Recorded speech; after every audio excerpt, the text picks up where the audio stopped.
Fala pessoal, tudo bem? Hernani aqui de novo.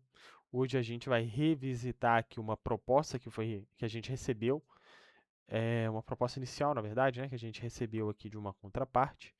A gente vai visitar ela aqui no nosso Word e vamos trazê-la para o nosso Excel, de forma que a gente consiga apresentar ali para o nosso cliente, fazer simulações necessárias e, e demonstrar se a proposta é algo bom ou não, tá bom?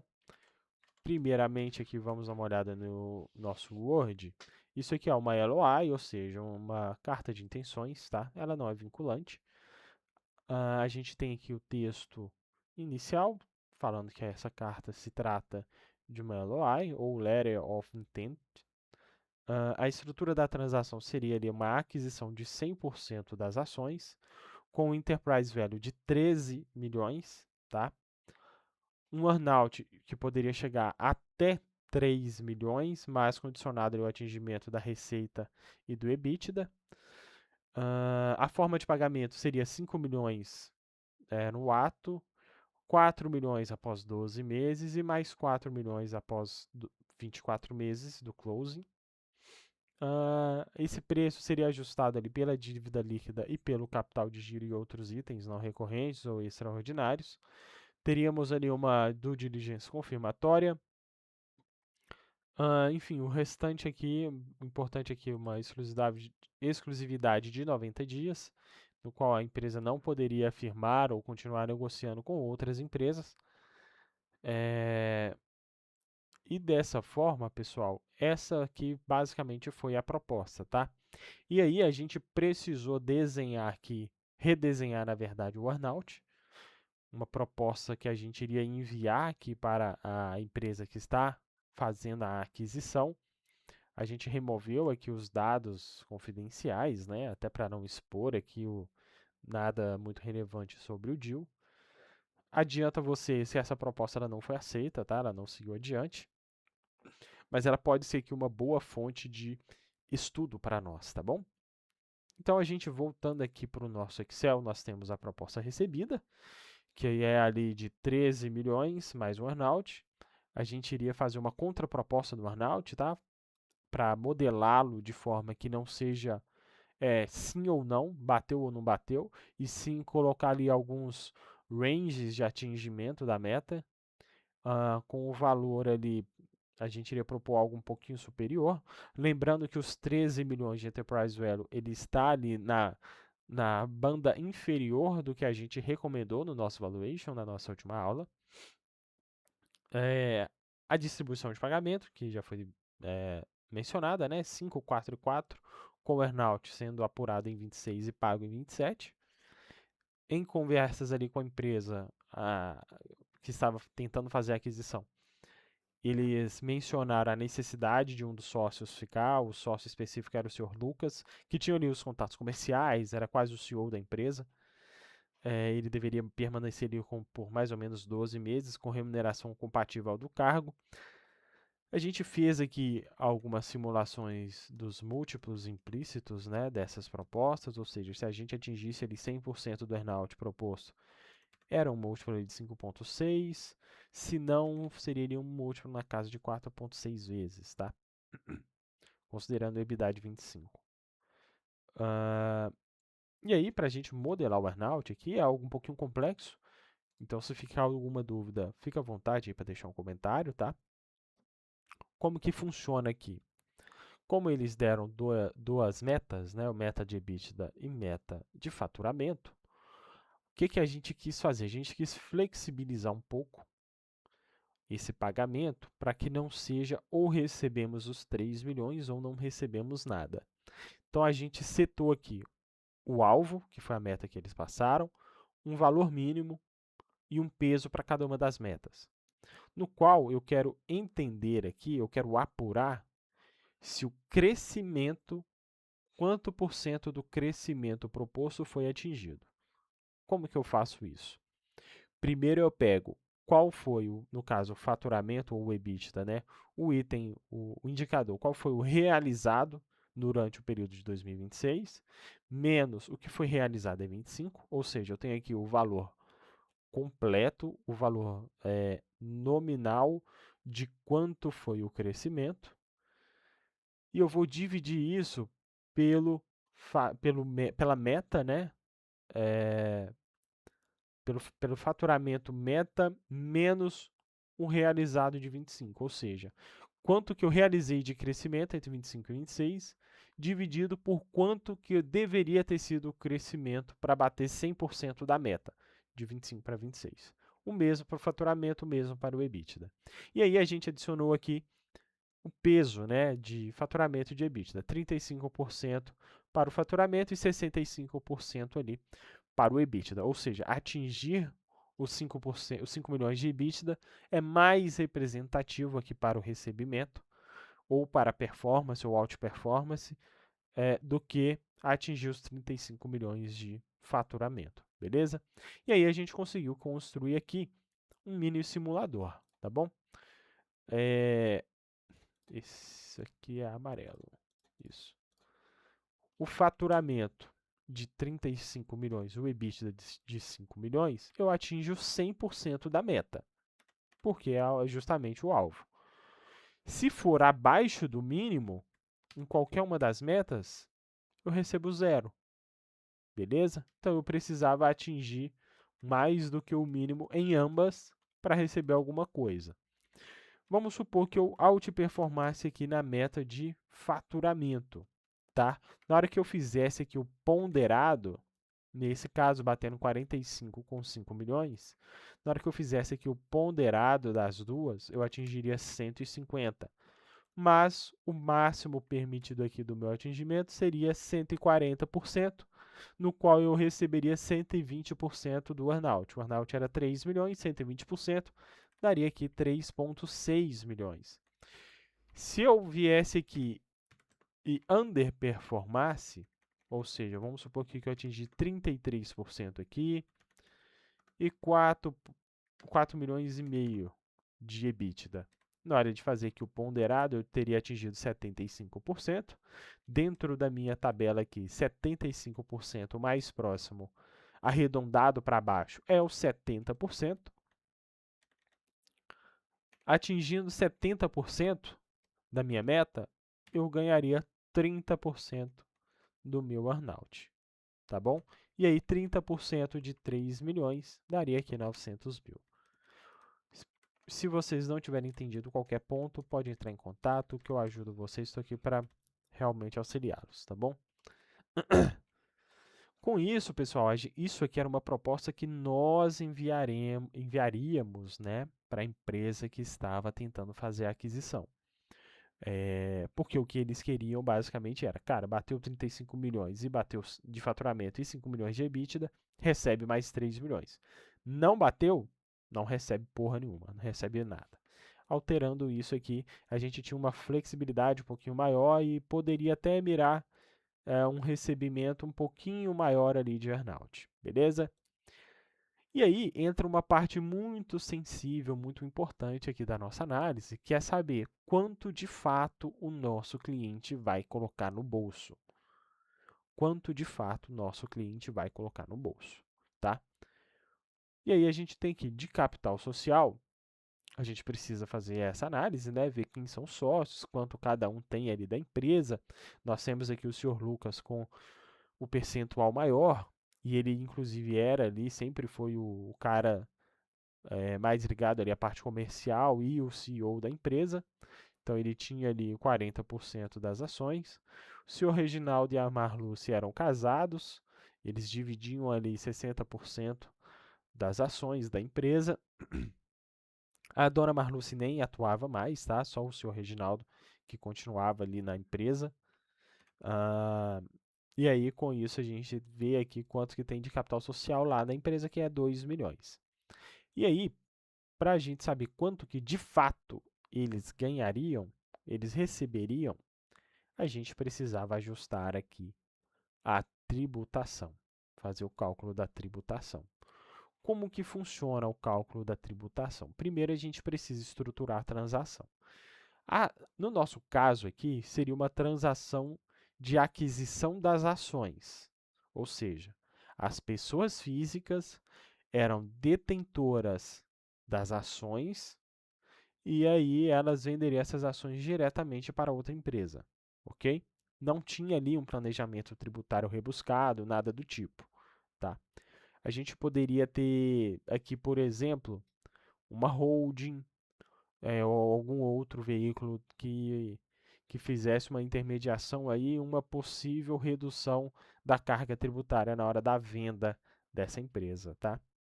Como a gente estava aqui já em uma época em que a taxação dos dividendos estava sendo discutida, o que, que aconteceu? A gente nem simulou, né? A gente fez internamente as contas da venda, criando uma estrutura de holding para vender a holding e não as ações diretamente, para que aí, como que funcionaria isso? Deixa eu fazer aqui em uns quadradinhos, né? Deixa eu adicionar aqui. Fazer aqui uns quadradinhos. A gente tem a Vidrex,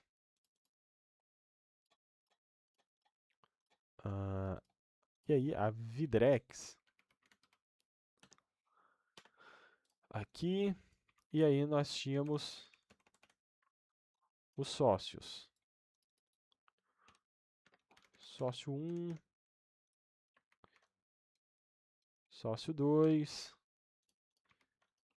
e sócio 3. O que a gente fez foi os sócios venderem diretamente as participações deles para outra empresa. Nesse modelo, após a transação, ficaria apenas assim: adquirente diretamente ligado à Vidrex. Mas se a gente tivesse, se os sócios tivessem tido ali um cuidado um pouquinho maior com o planejamento tributário deles, eles poderiam ter feito algo assim, ó: holding. Os sócios possuem um percentual da holding e a holding possui a totalidade da Vidrex, de tal forma que eles poderiam vender a empresa Vidrex diretamente para o adquirente. Aqui ficaria a mesma coisa, só que aí na hora de receber esse dinheiro estaria aqui na holding. Ao invés de ir direto para os sócios, ele iria para a holding. E a holding distribuiria esses valores como dividendos para os sócios ali. Por que que isso não foi feito? Porque basicamente a gente teria um custo a mais, tá? Porque a gente teria o pagamento de imposto sobre os dividendos. Como eles ultrapassariam ali o limite mensal disposto pelo governo, a gente teria aí uma carga tributária a mais do que seria se a gente vendesse nesse primeiro modelo aqui, que é vender diretamente, tá? Então, essa segunda parte aqui a gente acabou nem levando muito em consideração. Tanto é que ela nem vai aparecer aqui na nossa simulação da carga tributária. Então, voltando para cá, como que a gente faz o cálculo do que temos que pagar de imposto? A gente precisa verificar qual é o ganho de capital, tá bom? O ganho de capital aqui, como que ele vai funcionar? Eu tenho o valor da venda, do valor da venda eu vou descontar a dívida, porque é o que foi proposto, né? É o que de fato o sócio vai receber ali.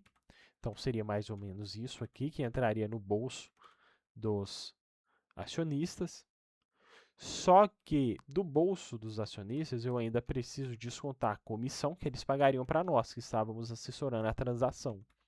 Então, inicialmente, esses são os valores que eles receberiam, tá, pela transação.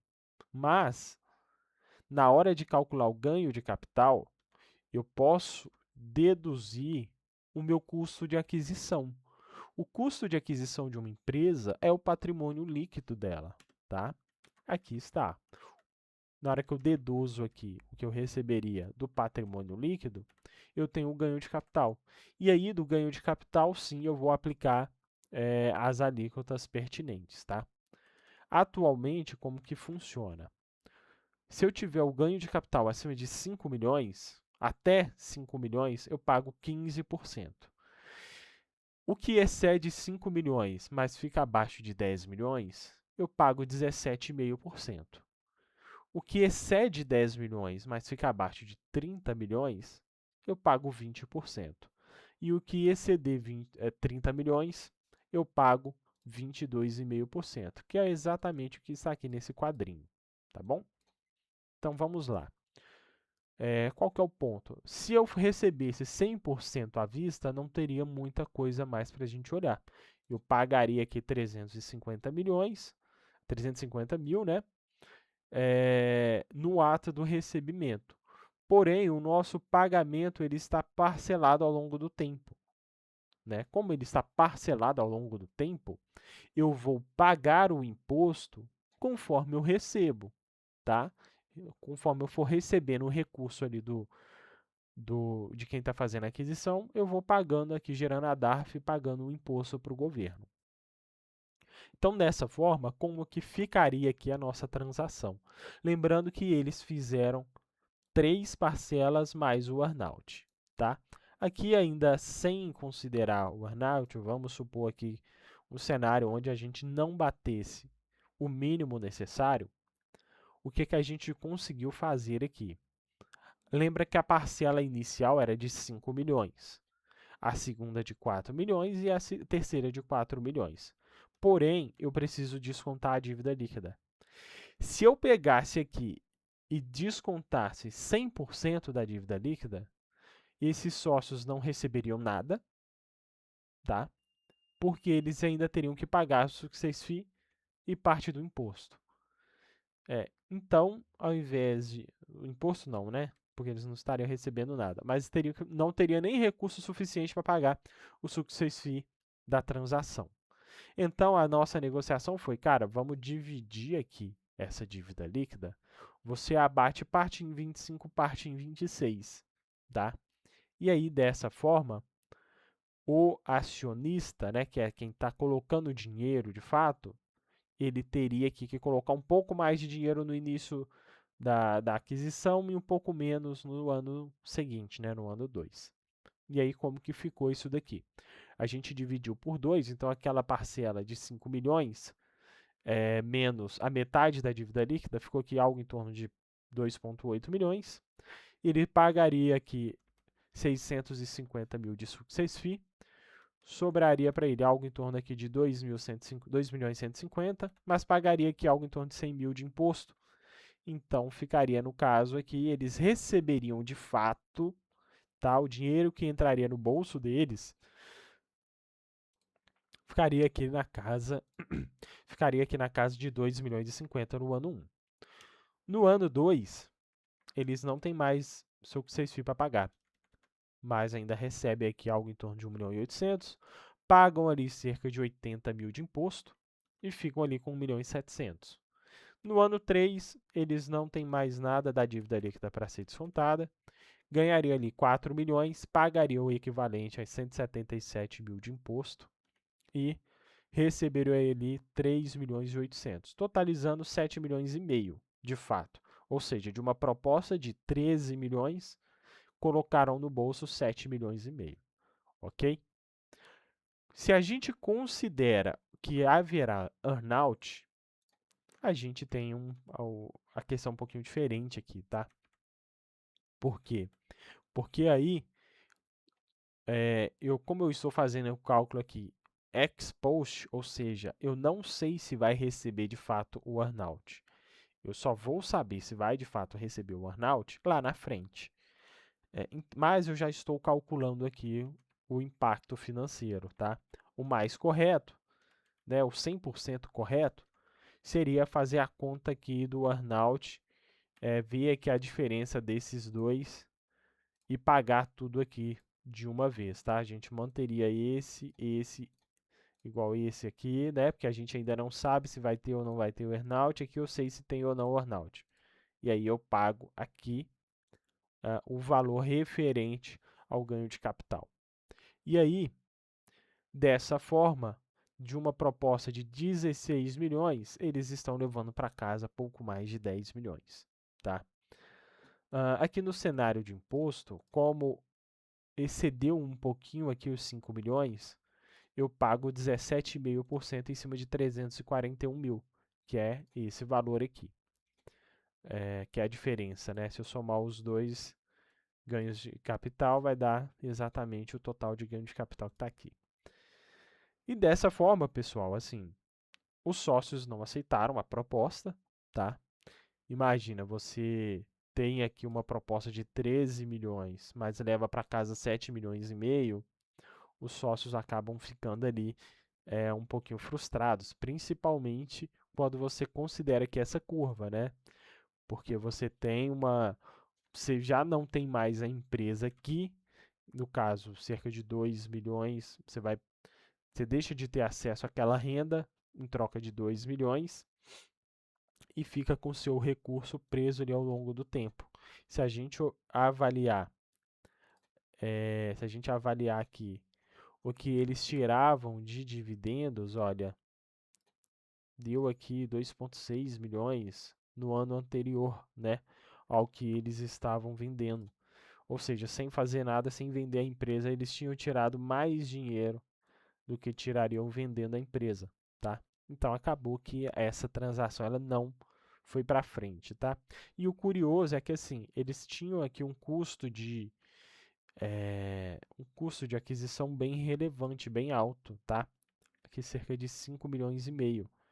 Se esse valor fosse menor, a base de cálculo do imposto seria ainda maior e eles pagariam ainda mais imposto, tá? Fazendo aí com que a transação fosse ainda menos atrativa para eles.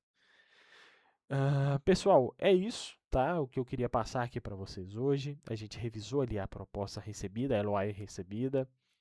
A gente modelou aqui o earnout, né? Uma proposta de earnout mais pró-vendedores.